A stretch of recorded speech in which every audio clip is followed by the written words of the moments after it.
Les questions clés du développement d'une culture entrepreneuriale en France et dans le reste du monde, ces conditions sont nombreuses.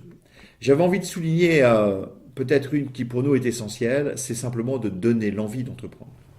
Un ensemble de conditions qu'il faut réunir. La première, et je vais parler pour notre métier d'investisseur, la Caisse des dépôts, c'est que nous devons être proches des entreprises. Il doit se nouer un lien particulier entre l'investisseur et l'entrepreneur, un lien de confiance. Ça signifie également d'avoir une simplification des formalités de création des entreprises et une fiscalité qui ne pénalise pas l'épargne sur le long terme.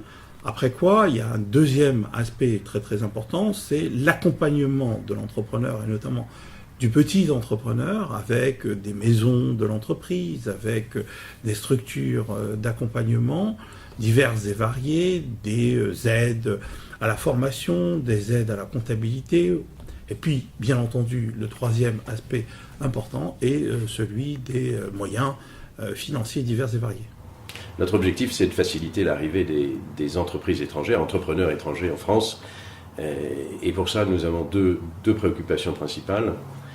D'une manière générale, nous assurer avec l'ensemble des autorités publiques que l'environnement des affaires, le cadre administratif et réglementaire dans lequel opèrent les entreprises en France est aussi lisible, aussi simple et aussi efficace que possible. La clé, c'est d'expliquer aux entrepreneurs qu'ils ont un rôle essentiel dans la société de demain.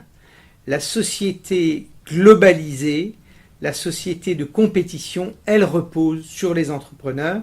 Nous avons besoin de nouveaux entrepreneurs dans notre pays.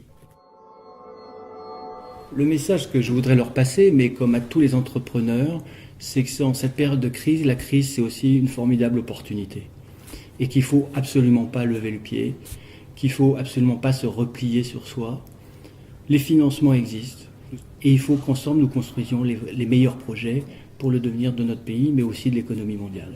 Nous vous encourageons, vous qui tenez l'avenir en fait, de l'économie entre vos mains, vous entrepreneurs, à mettre en place dès maintenant des mesures en faveur d'une gouvernance transparente et responsable et d'une politique sociale équitable. Il y a un chômage très important des jeunes et des jeunes diplômés, pas simplement dans les pays arabes, dans le bassin méditerranéen, mais également en Afrique subsaharienne. Nous devons tout faire pour aider à réduire ce chômage. Et nous ne pouvons le faire qu'avec le secteur privé, qu'avec vous, les entrepreneurs. Votre rêve, votre méthode, votre équipe. Voilà les messages essentiels pour vous tous les entrepreneurs. Et au-delà de ce rêve, au-delà de cette méthode, au-delà de la qualité de votre équipe, un mot d'ordre, ayez confiance dans votre projet. Dans ce grand projet d'entreprise, ayez confiance en vous-même et en votre projet. Au fond, notre monde a besoin de développement, mais plus que tout, a besoin de messages d'espoir.